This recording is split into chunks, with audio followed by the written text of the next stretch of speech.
What's up, guys? Drew here, and this, of course, is a witchy tale. And this it's not really witchy, but it's a weird, unusual, not an everyday experience. I guess supernatural kind of, whatever. So we're going for it. This is my experience of seeing what was an unidentified flying object. At least it was unidentified to me and those I was with. None of us knew what the hell we were looking at. It's actually happened in the next neighborhood over. I could walk over to where it happened in about 10 minutes from where I'm sitting right now. I was 18 years old, so this was in 1996. I don't remember the time of year, but it was nighttime. It wasn't super late, it wasn't a hugely long time after sunset, but it was dark out. My boyfriend, I'm going to refer to as M, was driving.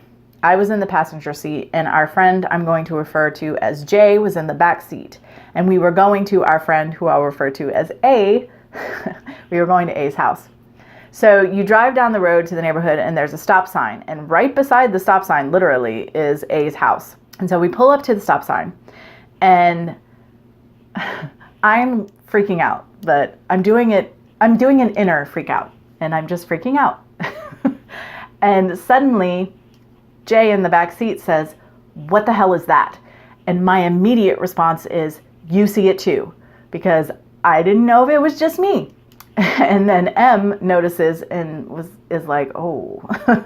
So pulls around and pulls up behind A's house, and we get out of the car and continue to watch this thing. So what we're seeing is it's roughly a weird diamond shaped. It's vaguely saucer, but not. Like, it's saucer shaped, except it's more pointy at the top and the bottom than your typical saucer is depicted on, movies or whatever. And it has these huge spotlights. Now, I don't know what else is going on in this craft because these spotlights are so big and bright. And they're surveying the land. It's looking at, I don't know what the hell it's looking at. Once we got out of the car, there's this noise coming from this thing that literally turned my stomach. I almost threw up. It sounded like the cheesiest B movie from the 1950s UFO sound effect. It was horrible. It was this warbly noise, and it just, everything in me said this is wrong. And so I want to explain. This thing isn't some little shiny thing off in the sky, okay? This thing, if I were in the top of the, 14, 15 foot, 12 to 15 foot pine trees that are all around, if I were in the top of one of those, I could touch this fucking thing. It was this close to the tree line. I was amazed when it went over the trees that it wasn't touching them. It was so close. And it moved so slow. If any of you have ever, if you're an 80s kid, seen the movie Flight of the Navigator, it's a movie about a little boy and a spaceship and their adventures. But in one part of the movie, like, the government gets a hold of this spaceship, and a man just puts his hand and leans against it, or maybe it's right before, at any rate, somebody touches it, and it moves very slowly, just from the little touch from the person. This is exactly what I thought of, how slowly this thing was moving. And then I get up onto the porch and I take a look back, and this is when I see it over the tree line. And J and M are just like gawking at it. And I went in the house and I told everybody that was in the house, there was some more friends there, and obviously A, who lived there, what was happening. And I don't think they took me seriously at first. It took a second to register, and then they went outside. And within a couple of minutes, like, they had basically missed it. I don't even know if they got to see it. Everybody came back in. And what J and M said was, just after I got in the door, I guess, it was like the craft turned and disappeared. It was just gone. It wasn't like a streak. It was just gone, according to them.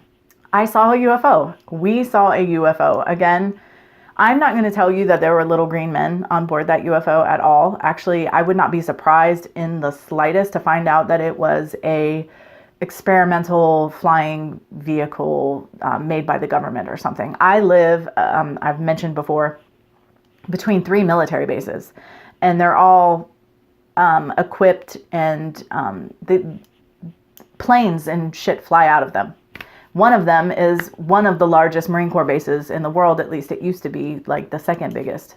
I don't know if a bigger one has been built since then. But yeah, I would not be surprised to learn that it was something that had come from one of the bases. I would be surprised to learn that it was from another country, because those bases would have been all over that. They would have had planes out, and there were no planes out. And there are always planes out around here. They're always flying. Nobody came to check out where the UFO was. And I have no doubt that had it been from another country, that their radars would have picked that up. So it was either something of theirs, of ours, of America's, or something from somewhere else that was able to cloak itself from their radars or something. I don't know.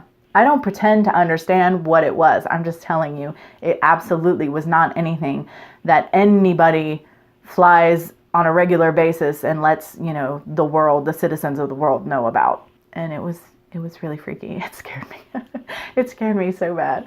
I've talked about it in my Witchy Tale when I talked about my first experience of Goddess. Like, I used to be terrified of aliens and alien abduction when I was a child. So it totally went right into the core of me and petrified me. Another time out here in my backyard, again, I'm in just the neighborhood next door.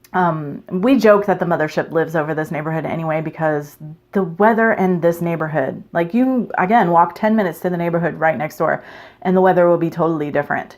Not all the time, but it'll be raining just over my neighborhood. There'll be big, dark, circular clouds over my neighborhood, and we call it the mothership. It's weird. The wind in this neighborhood is crazy compared to the other neighborhoods. It's just weird. So one time we were out in the backyard, and this was only a couple years ago, my husband and we noticed something in the sky, and it was far off, so we couldn't tell what it was, but it didn't look like, again, we see planes from the military bases flying all the time. It didn't look like any of those. It was closer, of an unusual shape, it seemed, and very silver metallic. And we were like, what's that? But again, there's always so much going on in the sky here, we didn't really pay it any mind.